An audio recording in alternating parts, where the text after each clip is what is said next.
Hello everyone, welcome to Malleus Gaming. I'm your host Malleus, and today in Total Tactics we're going to be taking a look at an infantry formation, the weakened center, and the tactics that go along with it. I'll be quickly going over the history of the formation and demonstrating its use with the vampire counts. Now if that sounds good to you, then don't forget to like, subscribe, comment, and enable notifications to help out the channel. Before we get to the formation, however, a quick word from today's sponsor. Alright fellas, let me tell you a little something about instant gaming. If you like video games, then you need to check out Instant Gaming, as they are one of the best sources for discounted CD keys for all the hottest games.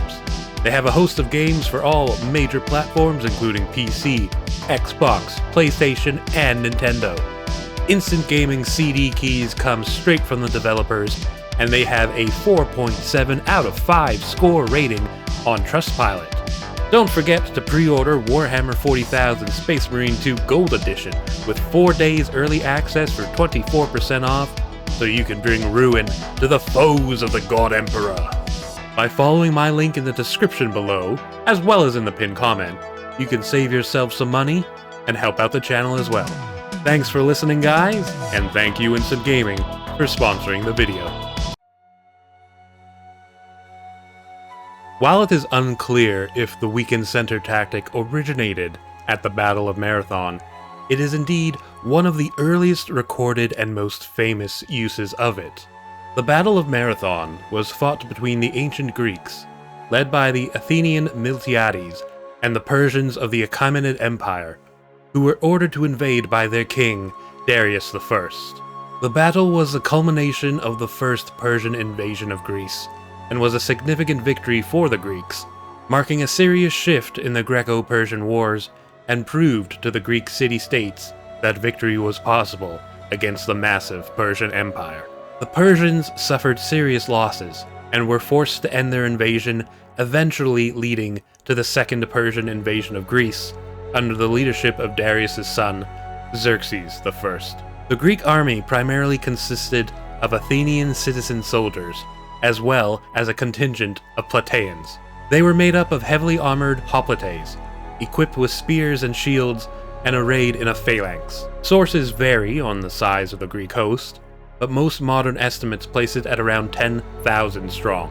The Persians heavily outnumbered the Greeks, with modern estimates placing the numbers at around 25,000 infantry, 1,000 cavalry, who did not participate in the battle, and 100,000 oarsmen and sailors, who did little fighting, mainly staying back to protect the ships. The majority of the Persian infantry were light troops, a significant portion being equipped for ranged combat. While the Persians had the advantage of overwhelming numbers and ranged firepower, the Greeks' heavy hoplite infantry were devastating in close combat and highly resistant to arrow fire thanks to their shields and phalanx formation. The battle began with the Greeks spreading out their forces, weakening the center of their phalanx and reinforcing the flanks. This led to the Greek formation having a thin line of troops in the middle, only 4 ranks deep, with the wings of the phalanx being far stronger at 8 ranks deep, allowing them to match the width of the Persian force and preventing them from being outflanked.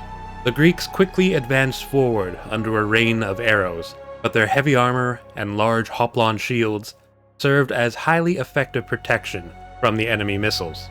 Once the two sides made contact, they fought for a significant length of time, until eventually the weakened Greek center was pushed back by the Persians. However, the strengthened Greek flanks were able to rout the wings of the Persian army, and then were free to turn inwards and surround the Persian center. This led to the total collapse of the remaining Persian army, who quickly routed and fled back to their ships, with the victorious Greeks pursuing them and even capturing 7 ships. Ancient Greek historian Herodotus records 6,400 Persian losses on the battlefield, with the Athenians losing 192 men and the Plataeans 11. Now, let's see how this tactic plays out with some more fantastical participants.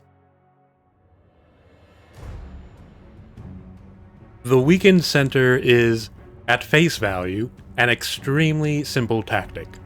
When setting up your army formation, the main thing is to make sure your front line is extended to match the width of the enemy's battle line, and then reinforce your flanks with additional infantry units. You can see how I've done so in this small-scale example with the vampire counts. My army consists of a Necrarch Vampire Lord, 2 units of zombies for the center, 4 units of Graveguard with shields for the rest of the front line, and then 2 units of Graveguard with great weapons for the reinforcing flank units. Once the enemy lines are engaged, the strengthened flanks push forward, the reinforcing units adding their mass to the engagements. This should allow you to overpower your opponent's flanks, and then let you press inwards to the center of their line. I may have weakened my center a little bit more than necessary by choosing zombies, but I'm hoping the supporting vampire can keep them in the fight with healing long enough for the Graveguard to push in. Also, the armies I chose, the vampire counts and greenskins, are not indicative of the Greeks and Persians. I just felt like using vampires because a tactic like this works well for them due to the advantage they have in battles of attrition. Also, I don't think I've really used them in a video yet. In fact, the roles are arguably reversed in this example, since the Orc Biguns, being generally more powerful in close combat and fairly well armored, are closer to the Greek Hoplites in my weaker, more numerous undead. But enough waffling, let's get to the fight. So, here we are, starting off with the orcs about to engage our line, letting out a mighty wah. You can see I got my zombies in the middle, Graveguard with shields on the sides, and then Graveguards with great weapons at the back, Vampire Count in the middle, hoping to support my zombies. Here comes the Graveguard with great weapons charging in to help push back on the flanks, Vampire Count charging into the middle to help the zombies. Yeah, like I said, this isn't really indicative of the actual participants of the Battle of Marathon, but here we go. Close-in shot. Bunch of massive orcs against my little itty-bitty skeletons. But the Graveguard pushing in with their great weapons, going to be chopping up orcs with their armor-piercing anti-infantry bonuses. 5 hours later. Some of my zombies in the middle are starting to lose leadership, even though they're unbreakable, but it's going to start crumbling.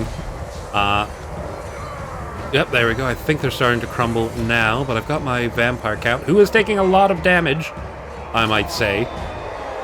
I think I'm going to be pulling him back pretty soon, but there we go. He did an overcast Invocation of Nehek.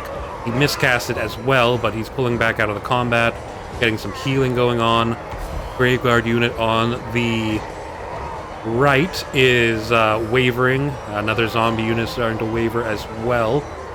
Orc's Wah ability going off once more, but the big uns on both flanks are taking serious damage, thanks to my Graveguard with great weapons. Vampire Count charging back in, zombies still holding on. Graveguard unit on the left is taking some intense damage from the Orc Warboss. But things are looking like they're in my favor. Here we go, some Graveguard beating up on some orcs. I still can't get over the size difference, but looks like the orcs are running away. They've had enough. Graveguard with great weapons pursuing, moving into the orcs unit next to them now. This is on the right flank. And now that big gun unit is also starting to waver, although I do have a Graveguard unit wavering on the right as well, and on the left. Big guns on the left flank are wavering as well. Right flank, big guns are collapsing. My Graveguard pushing in towards the middle. Zombies still holding on. Right flank, big guns are falling back now. Everything is going according to plan. They're pursuing outwards, but I'm going to be sending them back in towards the center. I think one of my zombie units has finally had enough and they collapsed, but my vampire is doing alright. Big guns on the right starting to waver. Orc Warboss is taking about half damage. 2 units starting to waver. Another unit on the right starting to waver. Looks like the Orc army is going to be collapsing pretty soon. Orc Warboss having the time of his life, though. But there goes some. This is on the right side. No, this is on the left side, sorry. Big Gun's fleeing. And I think army losses are going to kick in soon. Getting another healing off in the middle. Trying to keep my last unit of zombies alive. Orc Warboss is fleeing. And that's going to be army losses. Victory goes to the Vampire Counts.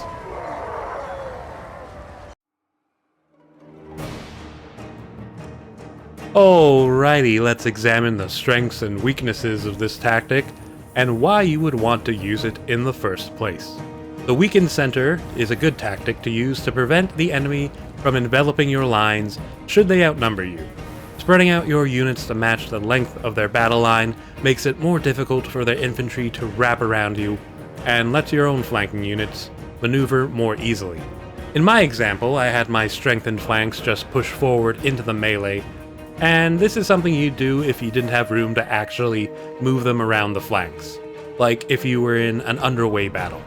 Ideally though, you'd maneuver your units around to charge into the sides or rear of the enemy. Something to keep in mind is that this tactic can be a bit of a gamble, and its success is fairly dependent on having a solid line of troops to hold the enemy in place long enough. It is best suited for factions with tough, dependable, heavy infantry. This includes factions like Dwarfs, Lizardmen, Chaos, particularly Nurgle, and Cathay. Undead factions such as the Vampire Counts and Tomb Kings can also work well with this tactic, since they can easily replenish their numbers mid-battle. Now, the way I displayed the basic tactic here was an entirely infantry formation, and that bears the usual weaknesses of an infantry formation: vulnerability to ranged units and lack of speed. I encourage you to think on the applications of this tactic and add in additional units to help shore up weaknesses, or enhance strengths. Add some missile troops to the center line, perhaps in a checkerboard, to make your so-called weakened center more of a trap for the enemy. Utilize cavalry on the flanks to hammer and anvil your opponent, all while your own infantry push forward. The possibilities are endless. Let me know in the comments how you would adapt this into your usual tactics. Thanks for watching, everyone. I hope you enjoyed the video. I always really enjoy learning about real-life historical tactics and thinking of ways to implement them into the Total War games. I particularly enjoyed reading up on the Battle of Marathon once again. The history of ancient Greece has always been one of my favorite time periods to learn about. Let me know how you would go about incorporating this kind of tactic into your builds, and what other historical tactics you'd like to see covered. A big special thanks to Instant Gaming for sponsoring the video. Don't forget to check them out for some great savings on all of your favorite games. And with that, make sure you like, subscribe, comment, and turn on notifications to help out the channel within the warp-touched realm of YouTube. I hope you have a great day, guys, and I'll see you in the next one. Bye!